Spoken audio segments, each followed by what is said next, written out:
There's this technology that powers search engines, fuels AI, and even shapes stock market decisions. It's happening all around us, every single second. But most of us have never even heard of it. So today, let's pull back the curtain on this hidden superpower of the web scraping. Oh, come on. You've been there, right? You need to grab some info for a project or for work, and suddenly you're stuck in that soul-crushing loop of highlight, copy, switch windows, paste, and you do that over and over and over. It's slow, it's tedious, and honestly, it's a total waste of time. But what if there was a better way? Well, you guessed it, there is. It's called web scraping, and it is the automated solution to that manual copy-paste nightmare we all know. So let's start right there. What exactly is this thing? At its heart, it's actually a pretty simple idea. Instead of a person manually collecting data, web scraping uses special software, you can call them bots or scrapers, to go to websites and pull out huge amounts of specific information all automatically. Think of it like sending out a super fast robot to do all that boring work for you. But it does it in seconds, not hours. Okay, so why are people doing this? I mean, it's not just about getting out of a little copy and paste duty. The applications here are massive, and they are genuinely shaping our digital world. Let's take a look at some of the most common ways it's being used. What's so wild about this is just the sheer variety. You've got companies scraping customer reviews to see what people are saying about their brand. Financial analysts are scraping stock market data for real-time insights.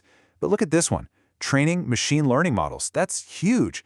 An AI like ChatGPT was literally trained on a colossal amount of text scraped from the web. It learned how we talk from billions of online conversations. Web scraping is the invisible engine behind so much of our data-driven world. All right, so it's powerful. We get that. But how does it actually work? Don't worry, we're not going to get into a bunch of code or anything, but let's break down the basic mechanics. It's actually more straightforward than you might think.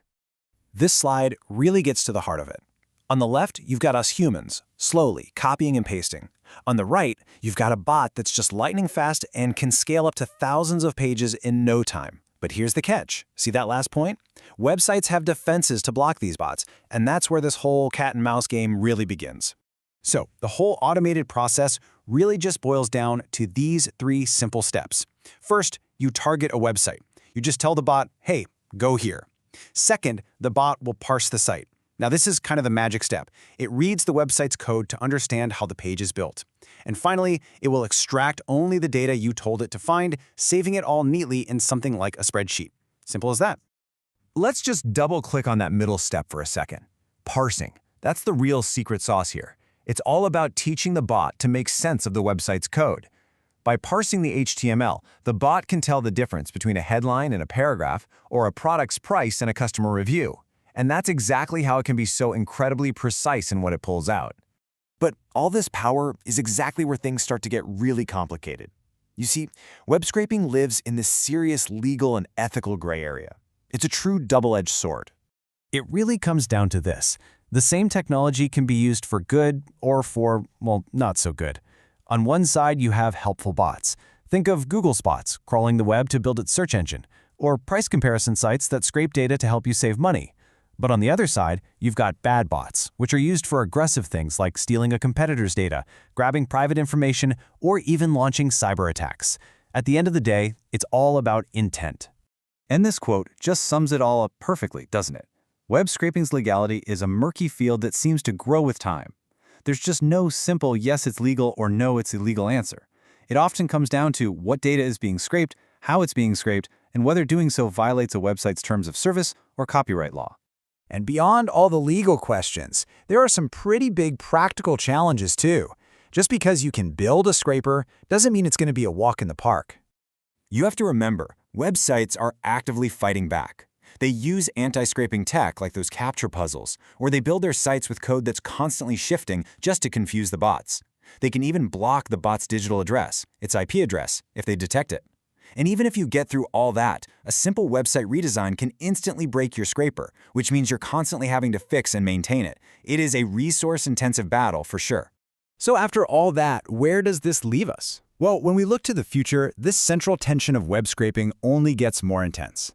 Is this thing a major hazard for the internet, or is it the key to the next big breakthrough? And this right here is the core dilemma. On one hand, you've got this moral hazard where unchecked scraping could let companies steal data and violate our privacy with very few consequences. But on the other hand, when you combine this technology with big data analysis, it can help us uncover incredible insights and find solutions to some of our biggest problems. And that really brings us to the final question to think about. What is web scraping really? Is it a moral hazard, a dangerous tool that threatens the privacy of the web? Or is it an essential key for unlocking the massive potential of all the information that's already out there? The technology itself is neutral. Its impact, well, that's up to us. And that's a question really worth chewing on.